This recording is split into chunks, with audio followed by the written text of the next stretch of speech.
प्रतिषेध काय बरोबर. तर खावलं काय विचारायचं नाही, पानं उगदी अड्यागत उलटायची. हा किती गाथ आहे सांग मग. अमृतचंद्राचार्यांची, जयसेनाचार्यांची 295.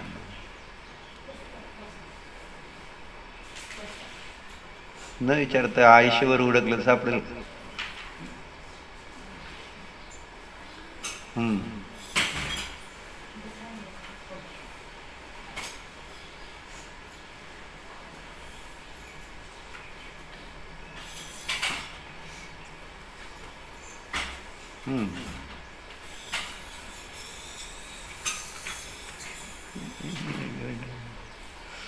अरिहंत सिद्ध, अरिहंत सिद्ध, अरिहंत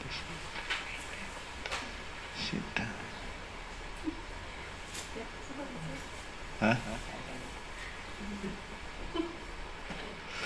काय हा किती गाथ आहे?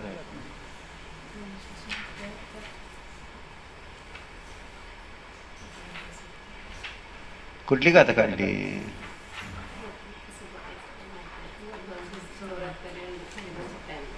हा मग कसं बघायचं त्याला? आडाने असं सोंग घ्यायचं. हा झालं का? सुरू करू दे का?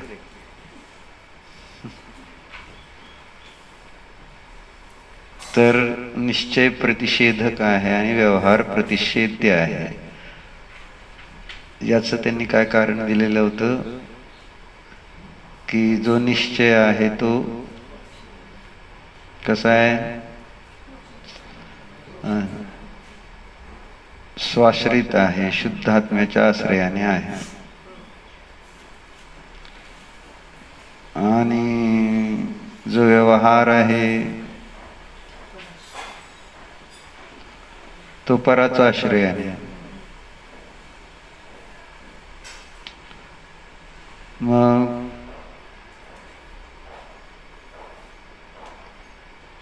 त्याचं कारण दिलं आपण बघितलं होतं. तत्र निश्चय प्रतिषेधक भवति व्यवहारतो प्रतिषेध्य इति.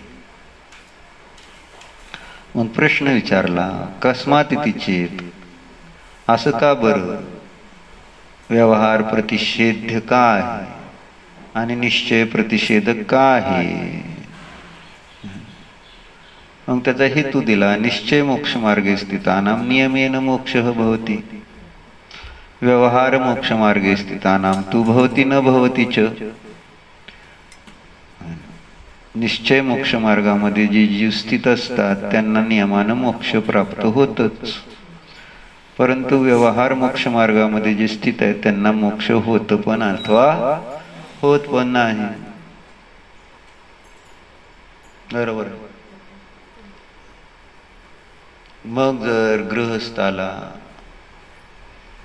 व्यवहारच मोक्ष मार्ग मानला, अवृत्तीला व्यवहार मोक्ष मार्ग मानला,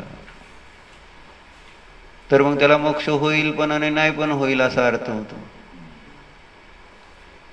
परंतु इकडं तर सांगितलं जातं जेव्हा तो सम्यक्त्व धारण करतो वृत्ती, तर त्याचा संसार नियमानं उपार्ध पुद्गल परावर्तन राहतो. मग व्यवहार मोक्ष मार्गाच्या आधाराने संसार उपार्ध पुद्गल परावर्तन राहू शकेल का?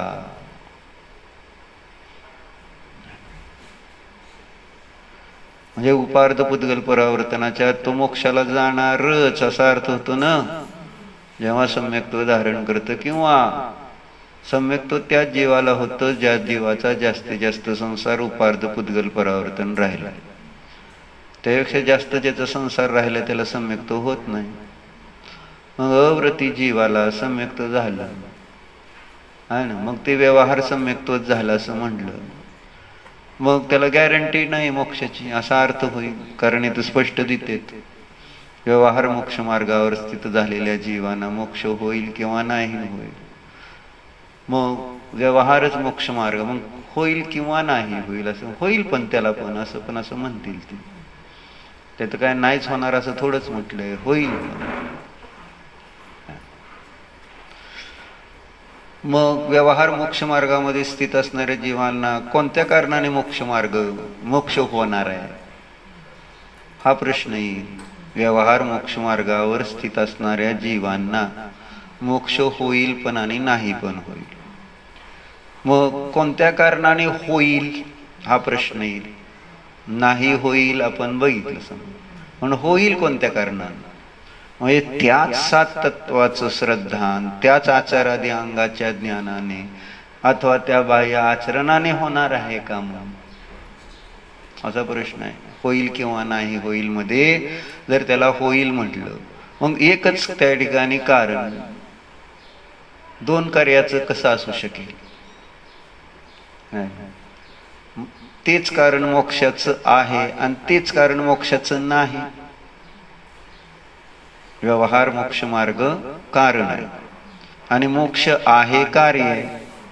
व्यवहार मोक्ष मार्ग कारण आहे आणि मोक्ष नाही हे कार्य आहे. मग कारण जे आहे ते एकतर काय कार्याची सिद्धी करणार असलं पाहिजे, नाहीतर कार्य सिद्ध न करणार असलं पाहिजे. दोन्हीपैकी एक असणार ना, असं कसं होईल.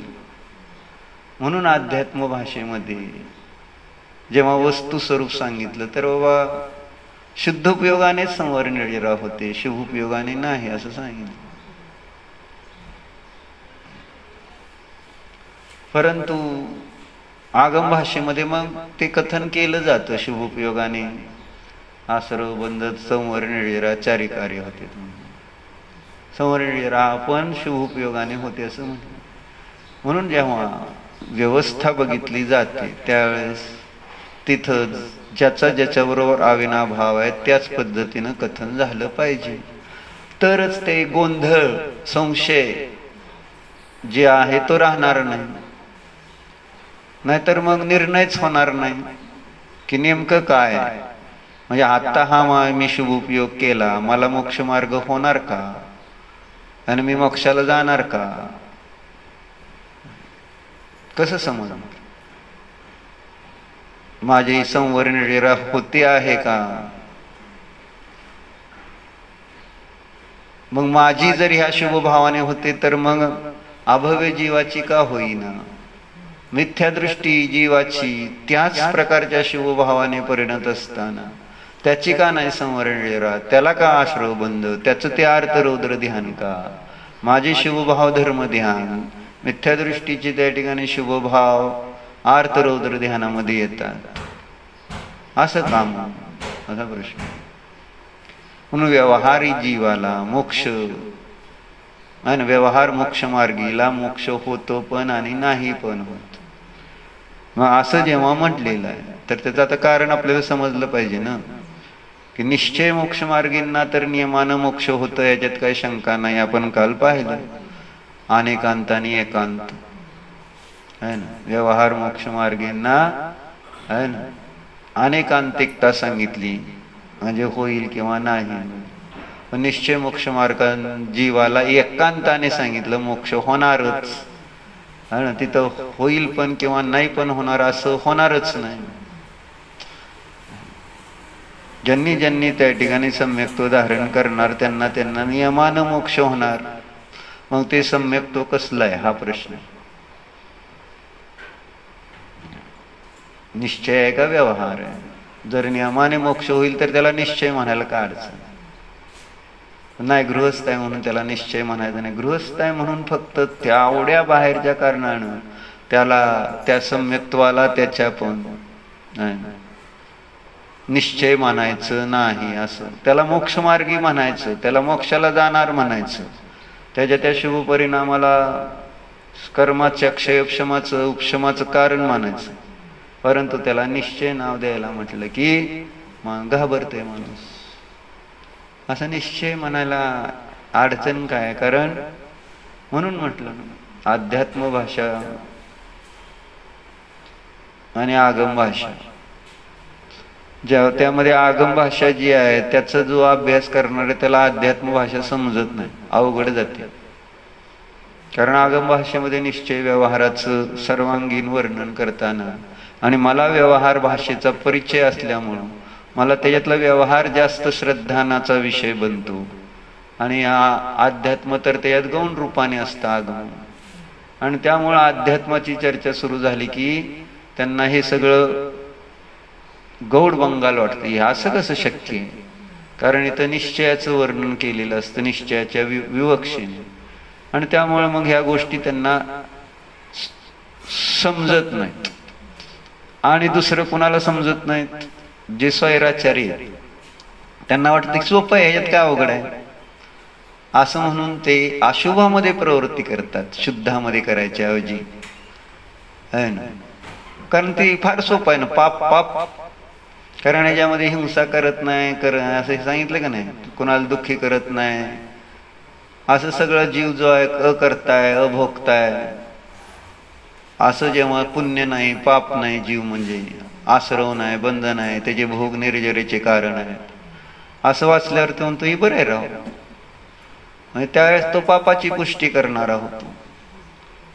म्हणून इथं निश्चयाचं कथन जेव्हा समजून घेतलंय तर ते व्यवस्थित शुद्धोपयोगाशिवाय जर हे निश्चयाचं वर्णन वाचेल ऐकेल तर तो स्वैराचारी होईल. आणि केवळ आगम भाषा वाचेल तर ह्याला समजणार नाही. अध्यात्म भाषा म्हणजे प्रयोजनभूत जो विषय आहे तो त्याला कठीण भाषित होत असताना तो त्या शुद्धोपयोगामध्ये प्रवृत्ती करू शकणार नाही. व्यवहाराभासी मग त्या शुद्धोपयोगामध्ये निश्चय मोक्ष मार्गामध्ये प्रवृत्ती करण्यामध्ये असमर्थ राहतात, असं होतं. म्हणून सगळ्याचा सुमेळ घातला पाहिजे, त्यासाठी ही टीका लिहिली. म्हणून इथं लिहिलंय व्यवहार मोक्ष मार्गे स्थितानाम तू, आहे ना, मोक्ष भवती न भवती, आहे ना, होत पण आणि होत पण नाही. न होत नाही तर का होत नाही? मोक्ष मार्गच त्याचं नाव आहे. व्यवहार मोक्ष मार्गच म्हटलेलं आहे त्याला, असं नाही म्हटलं की व्यवहार नसतं.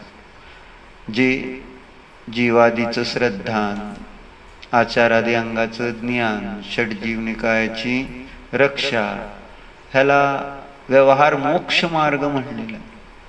मग जर मोक्ष मार्ग आहे तर मोक्ष का नाही असा पण प्रश्न यायला पाहिजे.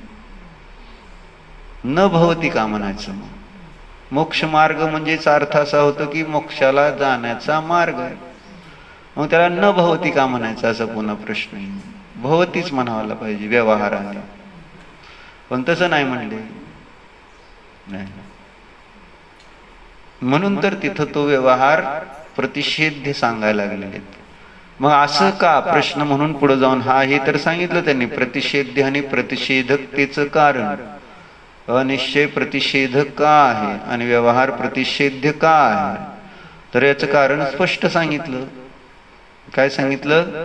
नियमानं मोक्ष मार्गी होतो आणि इथं नियम नाही, म्हणून व्यवहार प्रतिषेध्य आहे आणि निश्चय प्रतिषेधक. मग आता प्रश्न शिष्याला उत्पन्न झाला की असं का आहे ना, म्हणजे व्यवहार मोक्ष मार्गावर स्थित असणाऱ्यांना मोक्ष होतं पण आणि नाही पण होत, असं कशामुळं? हा प्रश्न आलेला होता, ते आपण वाचत होतो.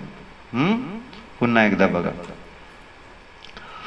आहे ना, तत्र निश्चयः प्रतिषेधकः भवति, व्यवहारः तु प्रतिषेध्यः इति. निश्चय प्रति समजेल पुस्तक नाही बर असं. तर व्यवहार काय? प्रतिषेध्य आहे. मग प्रश्न विचारला कस्मात इति चेत, असं कशा का बरं? तर उत्तर दिलं निश्चय मोक्ष मार्गे स्थितानाम तू नियमेन मोक्ष भवति. जे निश्चय मोक्ष मार्गावर स्थित आहेत त्यांना नियमानं मोक्ष होतोच होतो. परंतु व्यवहार मोक्ष मार्गावर स्थित असताना तिथं मोक्ष होतो पण आणि होत पण नाही. मग असं जेव्हा म्हटलं व्यवहारवादींना भवती न भवती हा म्हटल्यामुळं प्रश्न विचारला आहे ना की कथम भवती न भवती. कोणासाठी प्रश्न विचारलाय? व्यवहार मोक्ष मार्गीसाठी. आता निश्चय मोक्ष मार्गीसाठी हा प्रश्न येणार नाही, कारण भवतीच आहे तिथं. भवती न भवती थोडंच आहे. निश्चय मोक्ष मार्गावर स्थित असणाऱ्यांना नियमान मोक्ष आहे असं सांगितले भवती. पण व्यवहारवाद्यांनाच भवती न भवती असं म्हटले. मग असं का म्हणता तुम्ही व्यवहार मोक्ष मार्गींना मोक्ष होईल पण आणि होणार पण नाही? याचं कारण सांगा. बरोबर, माझं कारण सांगते. कथम भवती न भवती तिचेत. कशासाठी प्रश्न विचारला? ही असं का म्हटलं? भवती न भवती का म्हटलं व्यवहार मोक्ष मार्गीन? आपल्याला पण तीच प्रश्न आहे ना.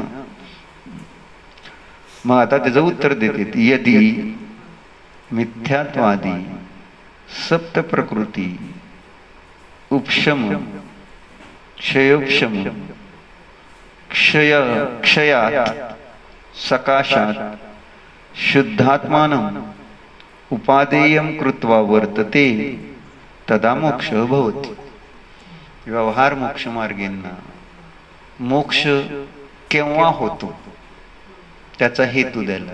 व्यवहार मोक्ष मार्गींना मोक्ष केव्हा होणार?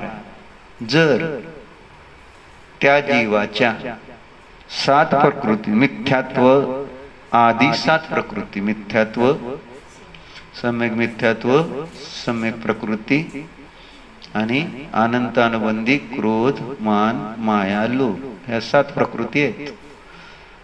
जर त्या व्यवहार मोक्ष मार्गी जीवाच्या असा अर्थ घ्यायचा ना. कोणाचं चाललंय? व्यवहार मोक्ष मार्गी जीवाला मोक्ष केव्हा आहे, कोणत्या अपेक्षेने आहे म्हणतो आम्ही व्यवहार मोक्ष मार्गी जीवाला मोक्ष. तर सांगितलं यदी जर तो मिथ्यात्व आदी 7 प्रकृतीचा काय करतोय? उपशम करत असेल, कोणी क्षयक्षम करत असेल, कोणी क्षय करत असेल, तिन्हीसाठी सांगतात नाही ना. व्यवहार मोक्ष मार्गी जीव आणि सप्त प्रकृती शब्द वापरला. 11 नाही 15 नाही आहे ना. 11 म्हटलं तर त्यात अप्रत्याख्यान पण आल्या असत्या. ह्या 7 आणि अप्रत्याख्यानाच्या 4 11 झाल्या असत्या. आणि अजून मग 15 जर म्हटले असते तर प्रत्याख्यानाच्या 4 वाढल्या असत्या. म्हणून तिथं 11 म्हटलं नाही प्रकृतीचा उपशम क्षय क्षयोपशम, किंवा 15 कर्म प्रकृतीचा उपशम क्षय क्षयोपशम म्हटलं नाही. मग 7 प्रकृतीचा उपशम क्षय क्षयोपशम म्हटलंय तर हे कुठल्या गुणस्थानात आहे? कर्णनियोगवाल्यांना विचारू शकतो आपण. 7 प्रकृतीचा उपशम क्षय क्षयोपशम कोणत्या गुणस्थानात आहे? ना 4थ्याच गुणस्थानामध्ये 7 प्रकृतीचा आहे. बरोबर, सप्त प्रकृती शब्द वापरला नाही का? जयसेनाचार्याने अभ्यास केला असेल ना त्यांनी पण. 7 प्रकृतीचा उपशम क्षय क्षयोपशम असा शब्द वापरला म्हणजे अव्रतीला आहे ना. व्यवहार मोक्ष मार्गामध्ये स्थित असणारा कोणी अव्रतीही असू शकतो. आणि जर त्याच्या 7 प्रकृतीचा उपशम किंवा क्षय किंवा क्षयोपशम झाला असेल, कशाद्वारे हा पुन्हा प्रश्न येतो. हा उपशम क्षय क्षयोपशम कशामुळे होतो? तर तिथं सांगितलं शुद्धात्मानं उपादेयं कृत्वा. स्पष्ट शब्द वापरते की शुद्धात्मा आत्म्याला उपादेय करून, उपादेयचा अर्थ आश्रय करून. वर प्रकरणामध्ये पण आपण बघितलंय शुद्धात्म्याचा आश्रय ज्ञानामध्ये आहे, तर तो शुद्धात्माच सम्यक ज्ञान आहे. शुद्धात्माच ज्ञान आहे, श्रद्धा नाही, चारित्र आहे, संवर आहे, योग आहे, प्रत्याख्यान आहे. बघितलं आपण. म्हणून उपादेयचा अर्थ आश्रय करतो. मग व्यवहार मोक्ष मार्गामध्ये स्थित असणारा जीव जेव्हा काय करेल, शुद्धात्म्याला उपादेय करून प्रवृत्ती करेल, त्यावेळेस त्याच्या 7 प्रकृतीचा उपशम क्षयक्षयक्षम होईल. आणि त्या अपेक्षेने तिथं ज्याचा 7 प्रकृतीचा उपशम क्षयक्षयक्षम होतो त्याला नियमान मोक्ष प्राप्त होतं. आता तिथंच मोक्ष 7 प्रकृतीचा उपशम क्षयक्षयक्षम होऊन मोक्ष होतं, डायरेक्ट 4थ्यातनं डायरेक्ट सिद्ध दशा होते. असा अर्थ आहे का त्याचा? आहे ना. नियमानं मोक्ष होतो म्हणजे त्याच रत्नत्रयाने मोक्ष होता असं म्हणायचं असं नाही, पण परंपरेने त्याच रत्नत्रयाने म्हणजे 7 प्रकृतीचा उपशम क्षयक्षयक्षम रूप जे रत्नत्रय प्रगट झालं तेच रत्नत्रय परंपरेने पुढे जाऊन आहे ना मोक्षाला कारण होणार आहे. मग ते व्यवहार रत्नत्रय का निश्चय, असा प्रश्न येतो. कारण व्यवहाराची चर्चा आता इथं याच्यावर ना आपण कोणी म्हणेल नाही व्यवहारच आहे का नाही मोक्ष मार्गाची चर्चा चाललेली, मग व्यवहार मोक्ष मार्गच चाललेला आहे, निश्चय रत्नत्रय कशाला म्हणतात? मग पुढे ते सांगणार आहेत न भवती, तेच व्यवहार रत्नत्रय आहे, पण 7 प्रकृतीचा उपशम क्षयक्षयक्षम नाही. मग व्यवहार आलाय, मोक्ष होत नाही असं पण सांगितलंय त्यांनी. व्यवहार मोक्ष मार्ग असून सुद्धा मोक्ष नाही आहे. आता हे पुढे सांगणार आहेत ना. आता व्यवहार मोक्ष मार्गे तर त्याला मोक्ष होणार याचं कारण व्यवहार नसून शुद्धात्म्याचा आश्रय आहे हे स्पष्ट करतायत. आणि शुद्धात्म्याच्या आश्रयालाच निश्चय सम्यक तो म्हटलेला आहे. शुद्धात्म्याचा आश्रय करणाराच निश्चय आहे ना मोक्ष मार्गी आहे असा अर्थ झाला त्याचा. आणि निश्चय मोक्ष मार्ग असेल व्यवहार मोक्ष मार्गाबरोबर तेव्हाच त्याला मोक्ष मिळतो असा अभिप्राय हा. आणि केवळ व्यवहार मोक्ष मार्गाने मोक्ष होत नाही हे सांगायचं. व्यवहार मोक्ष मार्गी जीवाला मोक्ष केव्हा होतो, जर त्याच्याजवळ निश्चय मोक्ष मार्ग प्रगट झाला तरच नियमाने त्याला मोक्ष होणार आहे असा त्याचा अर्थ होतो परत, आहे का? कारण निश्चय मोक्ष मार्गी खालच्या गुणस्थानामध्ये असताना व्यवहार मोक्ष मार्गी आहेत, आहे ना. कारण निश्चयाबरोबर व्यवहार दिसून येतो मोक्ष मार्ग.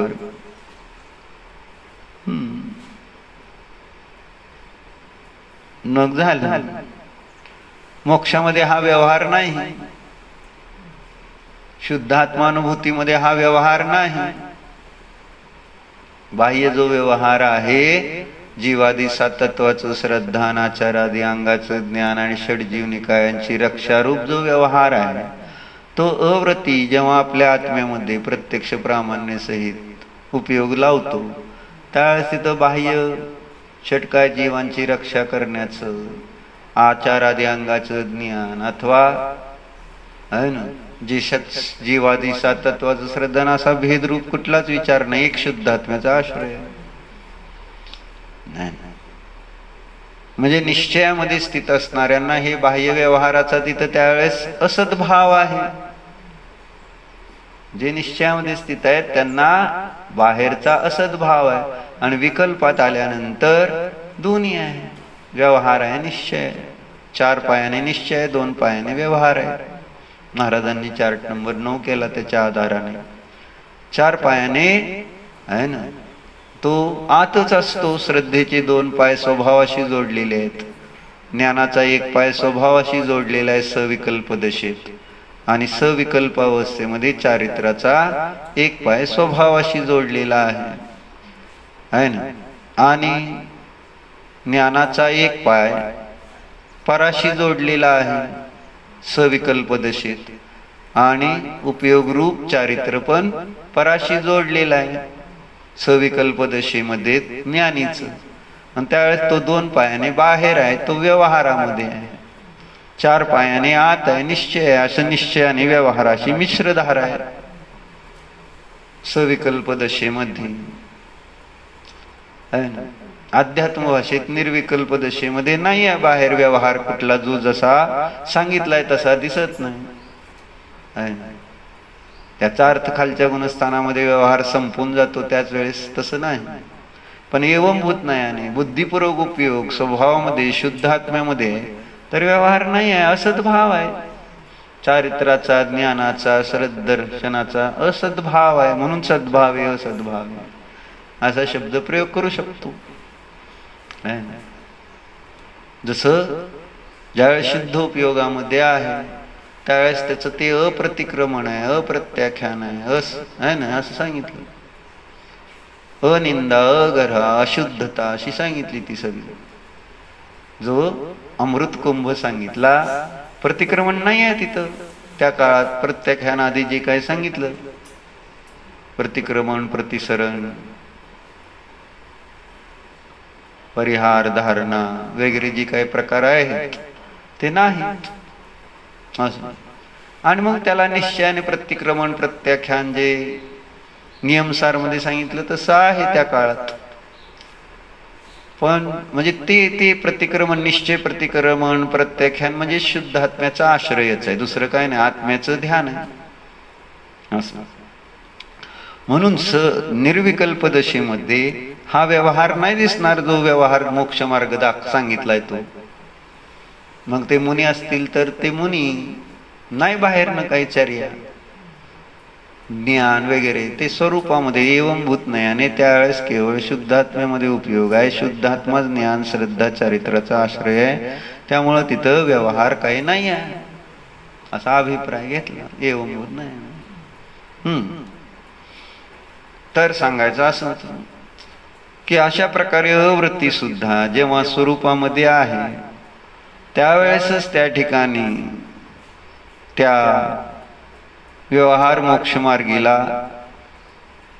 मोक्ष आहे असं म्हटलं जात आहे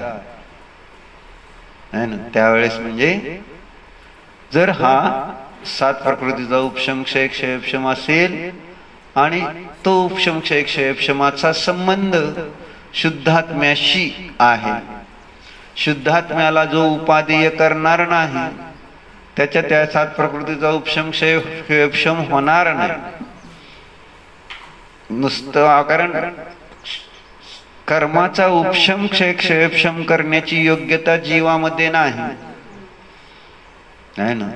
ते कर्म जे उदयाला येणार आहे त्याला दाबायचंय, त्याला काढून टाकायचंय सत्तेतनं सुद्धा, उदयातनं, सत्तेतनं, सगळीकडनं काढून टाकायचं. हे आपलं काम नाही ना, आणि आपण करू शकत नाही. मग आत्मानुभव करायच्या ऐवजी ते करायला सांगितलं असतं आचार्यांनी.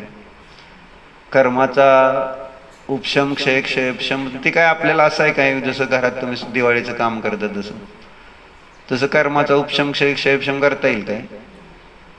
असं काय ते कार्य आपण नाही करू शकणार ते. आणि ते होणारं कार्य, जसं आज कर्माचा बंध आपण करत नाही आहे, आपण भाव करतोय, तर ते कर्म त्या प्रकृती, प्रदेश, स्थिती, अनुभाग येत आहेत, कर्मणवर्गणा कर्मरूपाने परिणमतायत आणि बांधल्या जात आहेत निमित्त नैमित्तिक संबंधानुसार. आणि थोडंच जीव त्यांना असं, मला तर हे कर्म आणायचं, मला ते कर्म आणायचं, मला त्याच्यात ही प्रकृती घ्यायची, मला त्याच्यात हा प्रदेश, एवढे प्रदेश घ्यायचे, मला एवढी त्याच्यामध्ये स्थिती ठेवायची, मला एवढा अनुभाग ठेवायचा, असं त्या कर्माचा विचार करून ते कार्य करतंय. थोडं असंच आहे. हा तर भाव करतो विभाव, आणि तिथं विभावाला अनुसरून ते कर्म आपोआपच, ही व्यवस्था आहे ना. तिथं कोणी ईश्वर त्या कर्माची तशी व्यवस्था करून ठेवतो असं नाही. कर्मणवर्गणा आहेत आणि आमच्या भावानुसार त्याच्यामध्ये ते प्रकृती, प्रदेश, स्थिती, अनुभाग होत आहेत. तसं इथं आमचे भाव शुद्ध झाले, विभाव संपले, स्वभाव रूप परिणाम झाला, तर ते कर्म पण आपल्या आपल्या रूपाने पुन्हा होऊन जातात, उपशम, क्षय, क्षयक्षम रूपाने.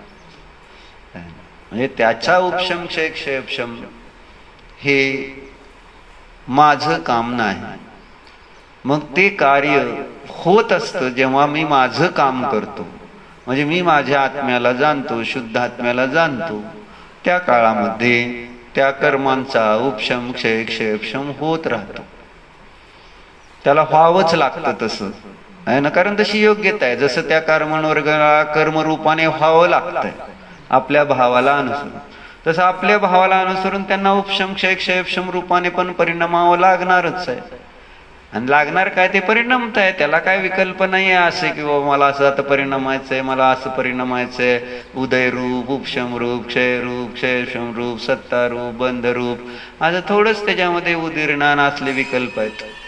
आणि ते तर जडाचं कार्य आहे जर बघितलं द्रव्य कर्म म्हणजे, आणि ते जीवाच्या भावानुसार होत राहत आहे ना.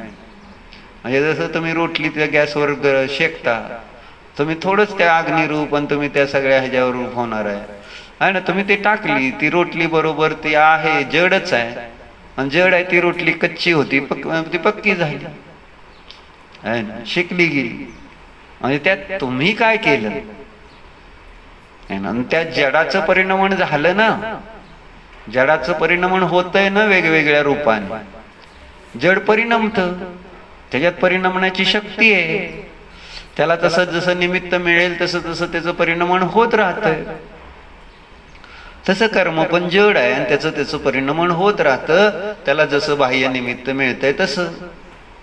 माझे बाह्य परिणाम निमित्त जर झाले त्याला उदय किंवा बंध रूप, तर तशा रूपाने ते परिणमलं कार्य मनोरगण. आणि माझे भाव शुद्ध झाले तर ते परिणमलं आपलं उपशम क्षय क्षयक्षम रूपाने.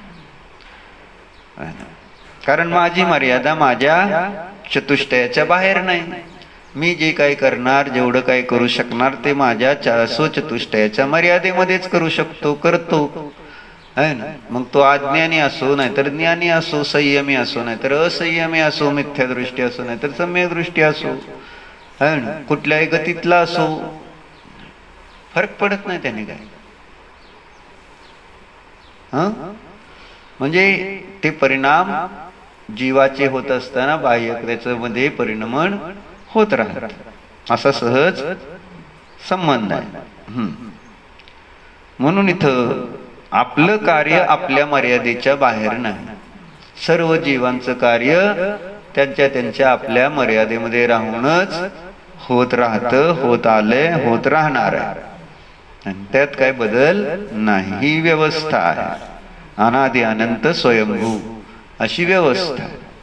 म्हणून इथं सांगितलं जेव्हा भवती व्यवहार मोक्ष मार्गे स्थितानाम तू मोक्ष भवती, तर ते कसं भवती मग सांग. मिथ्यात्वादी सप्त प्रकृती उपशम क्षयक्षम क्षयात सकाशात शुद्धात्मानं उपादेयम कृत्वा वर्तते.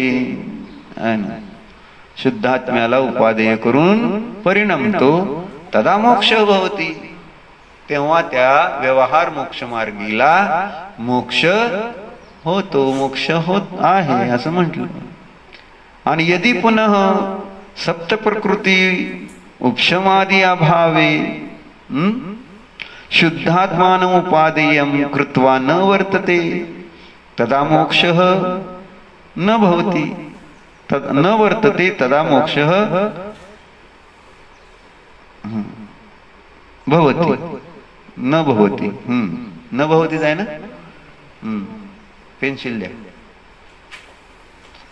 बर असं दे, नंतर दे. जेव्हा तो सात प्रकृतीचा काय करत नाही, व्यवहार मोक्ष मार्गी जीव सात प्रकृतीचा जर उपशम क्षय क्षयक्षम करत नाही, कसा करत नाही तर शुद्धात्म्याला उपादेय करून त्या सात प्रकृतीचा उपशम क्षय क्षयक्षम करत नाही, तर त्याला त्या ठिकाणी मोक्ष होत नाही. न भवती. कणिक असं झालं नाही. न भवतीचं कारण व्यवहार मोक्ष मार्गी असला जरी तरी न भवती. म्हणजे व्यवहार मोक्ष मार्ग उपचार आहे त्याच्यावर आहे ना. म्हणजे आरोप केला गेलेला आहे, मोक्ष मार्गाचा आरोप केला गेलेला आहे. कशावर? व्यवहारावर, म्हणजे शुभावर आहे ना. जे हे सांगितलेले ज्ञान दर्शन चारित्र व्यवहाराने ज्याला म्हटलं गेलंय त्याच्यावर मोक्ष मार्गाचा आरोप केला गेलेला आहे. तो मोक्ष मार्ग नाही. जसं ग्लासवर पाण्याचा आरोप केला गेलेला आहे, डब्यावर तुपाचा आरोप केला गेलेला आहे. तुपाचा डबा, पाण्याचा ग्लास, परंतु तो डबा तुपाचा नाही, ग्लास पाण्याचा नाही. त्याच्यावर तो आरोप आहे. तसं व्यवहार जो मोक्ष मार्ग आहे त्याला म्हटलंय त्या शुभाला मोक्ष मार्ग, तर तो केवळ एक आरोप. जसं ह्या शरीराला जीव म्हटलेला आहे तर ते केवळ आरोपित कथन आहे, शरीर जीव झालेलं नाही असं आहे ना.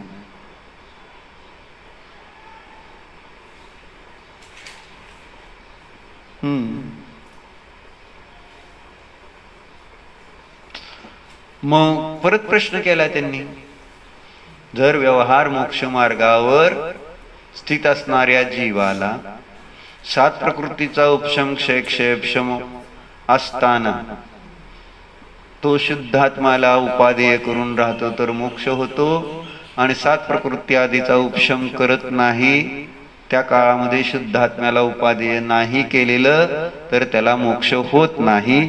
तदपि कस्मात, हे पण कशामुळं, असं तर का होतं. पुन्हा असा प्रश्न केला, भवती न भवती, मग भवती का आणि न भवती का. मग आता प्रश्न केला, हे जे तुम्ही त्याचं स्पष्टीकरण केलेलं आहे 7 प्रकृतीचं उपशम आदी आणि शुद्धात्म्याचा उपादेय करणं न करणं, असं का होतं. व्यवहार मोक्षमार्गी जीवांचं अशा पद्धतीचं परिणमन कशामुळं होत आहे. व्यवहार मोक्षमार्गीच बरोबर. तदपि कस्मात असा प्रश्न विचारला, मग उत्तर दिलंय आता. सप्त प्रकृती उपशम आदी अभावी सती अनंत ज्ञानादि गुण स्वभावम आत्मानम उपादेयम कृत्वा न वर्तते न श्रद्धते यतः कारणात्. मग त्याला मोक्ष का नाही हे सांगायला लागले. तदपि कस्मात, त्याचं कारण विचारलं ना, त्याला मोक्ष का नाही. तर 7 प्रकृतीचा उपशम आदीचा अभाव असताना अनंत ज्ञानादी गुणस्वरूप जो आत्मा आहे त्याला उपादेय करून परिणत होत नाही, आहे ना. उपादेय करून न वर्तते न श्रद्धते, आहे ना. परिणत पण होत नाही आणि श्रद्धान पण करत नाही. त्या कारणाने त्या व्यवहार मोक्ष मार्गामध्ये स्थित असणाऱ्या जीवाला मोक्ष होत नाही. म्हणजे शुद्धात्मा जो निश्चय सम्यक्त्व आहे, शुद्धात्म्याचा आश्रय ते करत नाही आहे, आणि त्यामुळं त्या ठिकाणी त्याला मोक्ष नाही. यह तू, है ना, यह तू तादृशम आत्मान उपादेयम कृत्वा श्रद्धते तस्य सप्त प्रकृती उपशम आदिकम विद्यते स तू भव्यः भवति.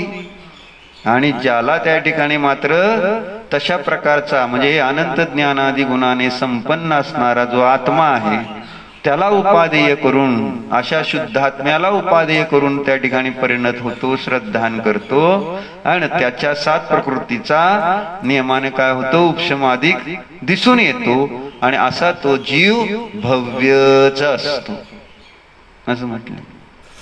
यह तू यस्य पुनः पूर्वोक्त शुद्धात्मानं उपादेयम शुद्धात्म स्वरूपम उपादेयम नास्ति तस्य सप्त प्रकृती उपशमादिकम न विद्यते इति ज्ञातव्यम मिथ्या दृष्टी ही असो, है ना. आणि ज्याचा पुन्हा पूर्वोक्त जो शुद्धात्मा आहे त्याला उपादेय करून परिणमत नाही, किंवा तो शुद्धात्मा ज्याच्यासाठी उपादेय नाही त्याच्या 7 प्रकृतीचा उपशम अधिक होत नाही, है ना. आणि अशा प्रकारे त्या ठिकाणी तो मिथ्या दृष्टी आहे असं समजावं. अभव्य म्हणायच्या ऐवजी मिथ्या दृष्टी म्हटली. आता हा मिथ्या दृष्टी दोन्ही आहेत, असं काय नियम नाही की अभव्यच फक्त मिथ्या दृष्टी असतो, आणि भव्य जीव पण मिथ्या दृष्टी आहेत. मग असा कोणी भव्य जीव मिथ्या दृष्टी असेल परंतु 7 प्रकृतीचा उपशम क्षयक्षम ज्याचा शुद्धात्म्याला उपादेय करून झालेला नाही, त्याला त्या ठिकाणी मोक्ष होत नाही, तो मिथ्या दृष्टी आहे आणि मिथ्या दृष्टीला मोक्ष होणार नाही असं त्याचा अर्थ आहे. यस्य पुनः पूर्वोक्त सप्त प्रकृती उपशमा यस्य पुनः पूर्वोक्त शुद्धात्म स्वरूपम उपादेयम नास्ति, म्हणजे पुन्हा पुन्हा शुद्धात्म स्वरूपम हे सांगते उपादेय. शुद्धात्म स्वरूपाचा आश्रय, उपादेयचा अर्थ आश्रय घेत नाही, त्याचं ध्यान करत नाही, अनुभव करत नाही असा त्याचा अर्थ. आणि व्यवहारामध्ये तर शुद्धात्म्याची कुठं चर्चा नाही. मग त्याचा जर उपादेयपणा तिथं नाही व्यवहारामध्ये दिसला तर त्याला कसं होणार? सात प्रकृतीचा उपशमक्षय. हे सात प्रकृतीचा उपशमक्षय क्षयक्षम होण्यासाठी निश्चयामध्ये यावं लागेल. व्यवहारामध्ये राहून होईना ना सात प्रकृतीचा उपशमक्षय क्षयक्षम, म्हणजे निश्चयामध्ये यावं लागतं, म्हणजे शुद्धात्म्याजवळच यावं लागतंय तरच सात प्रकृतीचा उपशमक्षय क्षयक्षम होतोय असं सरळ गणित सांगितलंय. नाही होणार त्याच्याशिवाय. शुद्धात्मानं उपादेयम कृत्वा, आणि शुद्धात्म्याला सोडून बाकीची सगळी जरी शुभाची किती मोठी चर्चा झाली तरी त्याला सम्यक्त म्हणजे निश्चय मोक्ष मार्ग मोक्ष होणारच नाही. सात प्रकृतीचा उपशम होत नाही याचा हा स्पष्ट अर्थ आहे. ज्याला ते करायचंय, ज्याला करायचंय त्याला शुद्धात्म्यालाच उपादेय करावं लागेल. मग त्याने आज करू दे, उद्या करू दे, कधीही करू दे. पण केवळ नुसता व्यवहार व्यवहार व्यवहार व्यवहार व्यवहार करत राहील, सात प्रकृतीचा उपशम क्षय क्षयक्षम स्वप्नात पण होणार नाही, म्हणजे होऊ शकणार नाही. तशी योग्यताच नाही आहे त्याच्यामध्ये. ती कर्माची स्थिती चेंज होण्याची पात्रता शुद्धात्म्याच्या आश्रयानेच आहे. ती विशुद्धी जी सात प्रकृतीचा उपशम क्षय क्षयक्षम करेल ती शुद्धात्म्याच्या आश्रयानेच ती विशुद्धी होते. तेव्हा ते निमित्त बनते कर्माच्या उपशम क्षय क्षयक्षमच. आत्म्याला उपादेय करणार नाही तर त्याचा उपशम क्षय क्षयक्षम कर्माचं होऊ शकत नाही. मग तो मुनी का होईना बाहेरून, भले तो 11 अंगाचा पाठी का होईना, नाहीतर संपूर्ण जिनेंद्र देवाने सांगितलेल्या आहे ना चारित्राचं अंगीकार केलेला असलेला असू दे. व्रत समिती शील गुप्ती आदी सगळं सगळं करू दे, पण काय नाही, शक्य नाही म्हणते.